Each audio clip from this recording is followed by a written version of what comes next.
idle control valve out. It sits at the back there, 4 bolts. This one we're replacing because that idle screw is seized solid. You can probably even see where it's trying to chew it because it won't come out. The other thing we've got, just put up there, is these connectors as well. These are knackered, absolutely shot. So we're going to get some new connectors on there.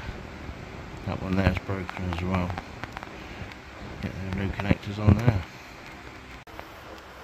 Got these new connectors. The idle control valve are both exactly the same, where these ones are different. So if you look at that, as we're looking at it on the left, you've got this one on the right, but that one's knackered. So I'll do one of them looms to that one. Where is it? There. That one we need to get hold of, which would be for that part there. So I'll get them on. These wires are on a different side, so the radios are going to be on the left and the black ones are the opposite, but exactly how the plug sits. So that's how I'm going to do that. Right, soldered the wires, which are just there, soldered them up, taped it up, make it so it's a nice piece of loom on there.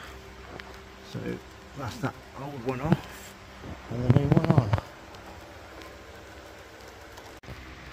Alright, so it's fiddly as hell with my fat sausage fingers.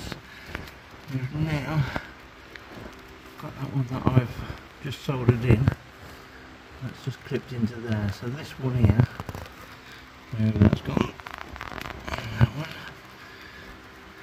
This one here, obviously plug into that one there. Obviously under the loom here. But because as we say, it's knackered. Get a new one for that. That should be alright. And then let's get these pipes back on and run it up. Make sure this idle control valve works, and then we can adjust the screw just there. So should be alright. Fingers crossed, better than the other one which is seized.